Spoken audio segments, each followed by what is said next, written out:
Naikkan upah buruh.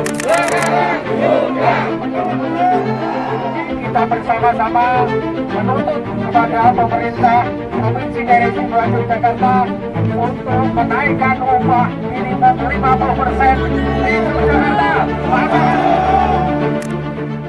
Daerah Istimewa Yogyakarta masih menjadi provinsi dengan UMP terendah di Indonesia. Tahun 2025, besaran UMP ditetapkan sekitar 2,2 juta rupiah. Bagi para buruh, angka tersebut belum cukup untuk memenuhi kebutuhan hidup layak, terutama di wilayah DIY yang kini semakin berkembang pesat.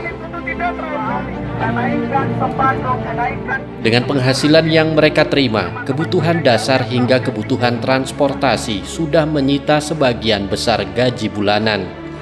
Bahkan jika dihitung-hitung sesuai dengan kebutuhan hidup layak, para buruh mendesak UMP DIY tahun 2026 mendatang dapat naik hingga 3,7 juta rupiah. Kami mendesak kepada Gubernur DIY untuk tahun 2026 itu menetapkan upah minimum sesuai dengan KHL.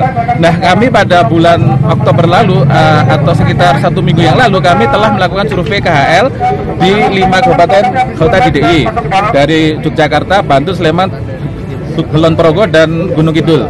Nah, kemudian angkanya adalah paling rendah itu 3,6 juta itu ada di Gunung Kidul, kemudian yang paling tinggi itu sekitar 4,5 juta sampai 4,6, sehingga kemudian kami mendesak kepada Gubernur DIY untuk menetapkan UMK tadi sebagaimana telah kami sampaikan di atas. Di balik tuntutan para buruh ini, muncul pertanyaan sejauh mana kenaikan upah mampu menyeimbangkan kesejahteraan buruh dan keberlanjutan dunia usaha di tengah kondisi ekonomi yang belum sepenuhnya stabil.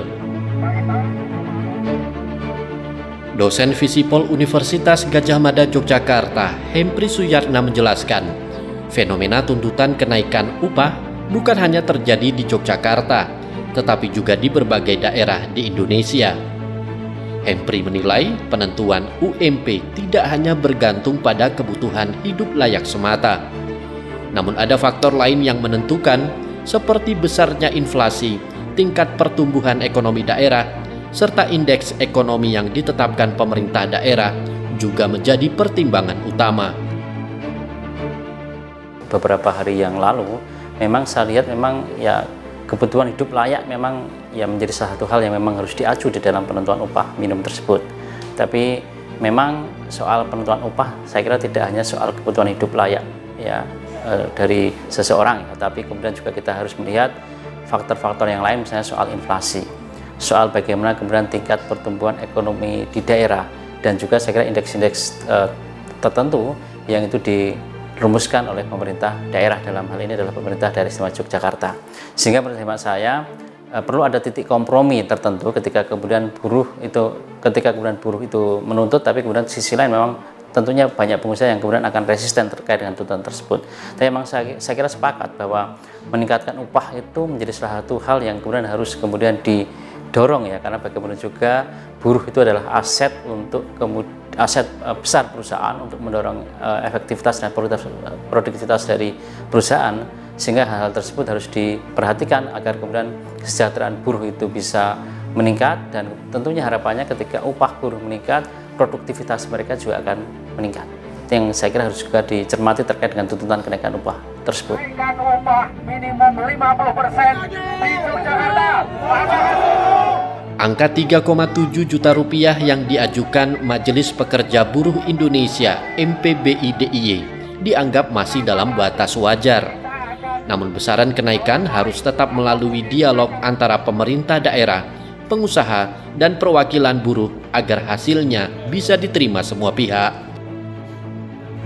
Ketentuan upah minimum tentu dari tahun ke tahun ini pemerintah pusat memberikan guidance untuk cara menghitungnya. Ya ada dinamika, ada perubahan-perubahan. Dan kami paham walaupun mungkin kita sudah menaikkan dari sisi persentase ya tinggi gitu,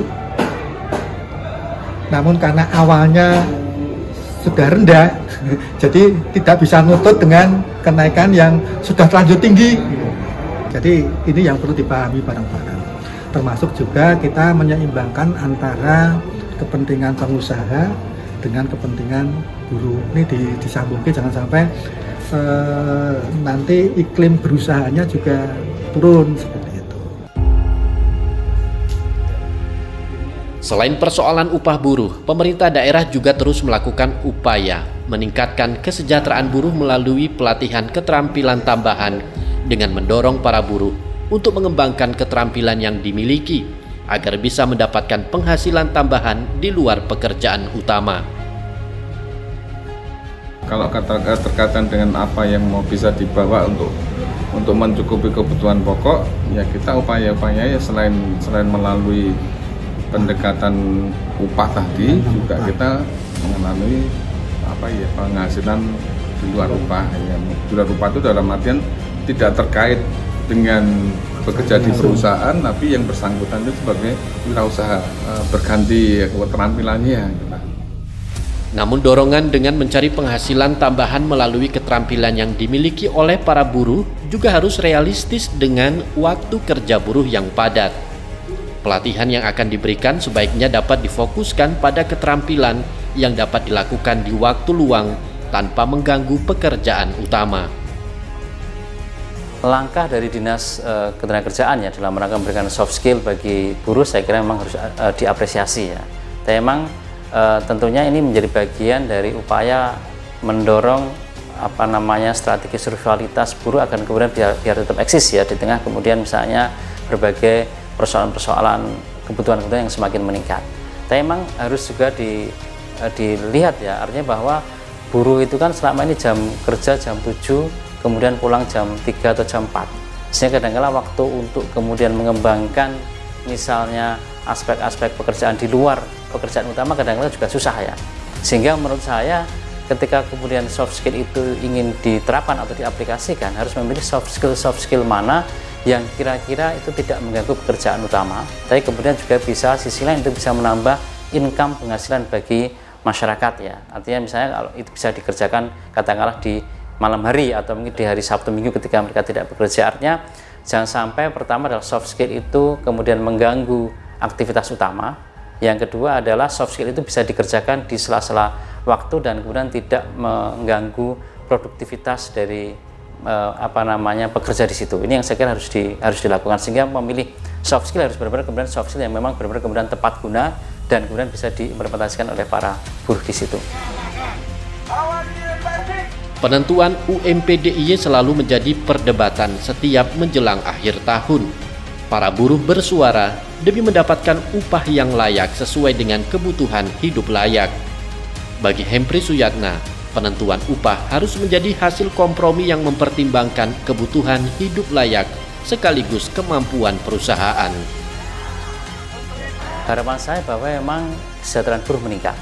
Artinya dari sisi situ adalah ada kemudian peningkatan upah yang kemudian harus diterima dengan buruh. Tapi memang kemudian juga tadi peningkatan itu harus dikompromikan dengan kondisi-kondisi real yang ada, kondisi ekonomi, termasuk dialog-dialog pemerintah dengan pengusaha. Jadi ini yang saya kira harus juga dilakukan ya. Misalnya tahun kemarin kita sudah naik 6,5%, kira-kira ini harus naik berapa lagi?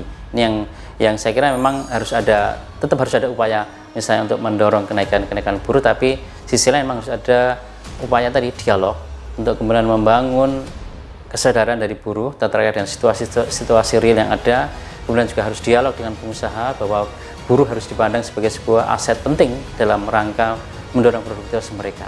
Sehingga melalui proses dialog ini harapannya memang harus bisa kemudian dirumuskan kira-kira angka yang ya mungkin tidak ideal ya bagi buruh, tapi paling tidak mungkin itu menjadi sebuah jalan kompromi paling baik di antara buruh dengan pengusaha, sehingga ya saya kira buruh butuh pengusaha dan pengusaha butuh buruh. Artinya menjadi sebuah simbiosis mutualisme yang saya kira harus saling berkaitan satu sama lain, dan itu menjadi sebuah aset penting bagi upaya mendorong iklim ketenagakerjaan yang kemudian kondusif, hubungan tripartit yang sehat di daerah istimewa Yogyakarta ini.